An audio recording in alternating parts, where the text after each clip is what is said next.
Fantasy Journey is a solo indie developed action pixel art RPG by Xiangzi Art Studios. It's been in development for over 3 years, and the developer was kind enough to reach out to me to try the free demo of their game. I want to give a big thank you and a shout out to them for bringing this game to my attention. They described it to me as a pixel art Sekiro. When I heard that, my ears perked up because I'm a big Souls fan. From the moment you boot it up, you see the beautiful title screen with the pixel art and the lovely music. You immediately get pulled in. The initial explanation of the world and the cutscenes was a little fast-paced and hard to read, but the premise is you're an elf girl in a magic world and you're setting off on an adventure to prove yourself. Pretty self-explanatory.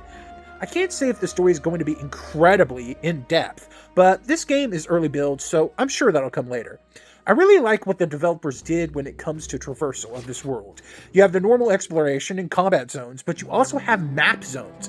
The transition between these two zones really give me Zelda 2 vibes. If you remember Zelda 2 on the NES, it had side-scrolling combat levels with huge explorable open-world maps. This game follows the same map design as well. In fact, it's pretty open-ended. I found myself having multiple paths to explore. I honestly got a little lost because I wasn't sure what direction I should go in.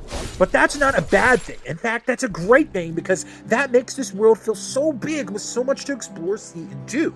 That's quite impressive for a small indie game like this. The way the pixel art is used throughout the game is truly breathtaking. So many lovely soft watercolor palettes with attention to detail in the flora and the fauna, the water and the enemies. There's lots of things on the map to interact with and collect, even little secret hidden spots to get extra treasures.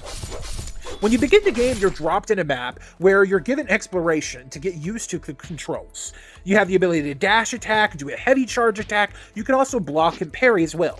If you block it the right time, you'll open the enemy up to an attack, and if you attack at the right time and collide with your opponent, you can do some critical damage. There's also a finisher move for enemies that are low on health as well. The enemies drop XP and collectible items in the form of consumables, materials, and whatnot. You also have the iconic Souls-like bonfires.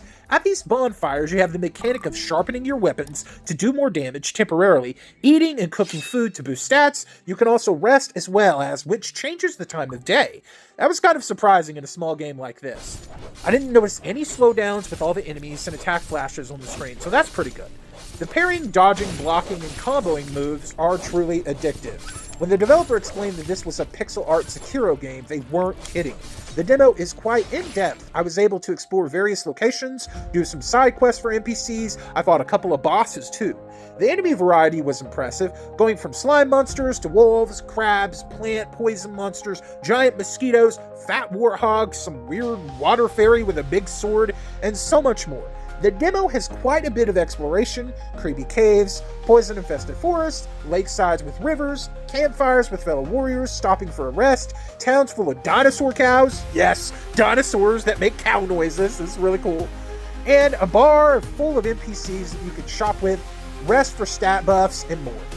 You also get equipment that you can upgrade and a level up system. I really enjoyed what I played in this game, but there is some critiques that I have. The character's walking animation feels a little slow. The walking animation could be improved just a bit.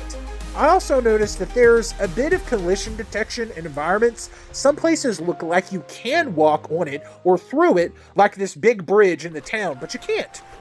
There's also no real explanation of what different stats do when you're leveling up. There's something called power that wasn't explained, like obvious other stats. I did feel like the enemies were a bit on the easy side, while some were damage sponges, so the enemy AI could be improved or tweaked more.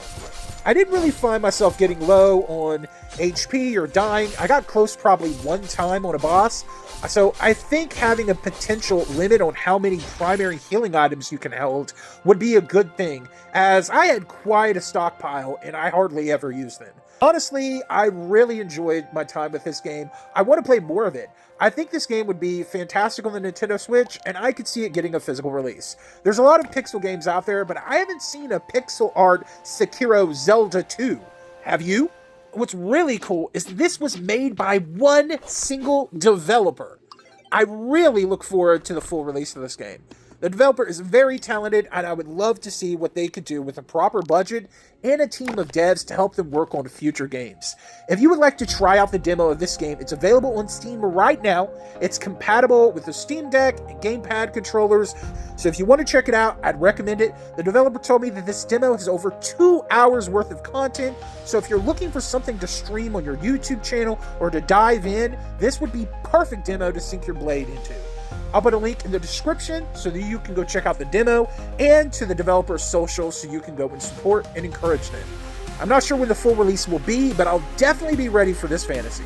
Until next time, happy gaming, happy collecting, let's all one up our collections together, and remember, Jesus loves you, and so do I. Bye, my friends. See you in the next video.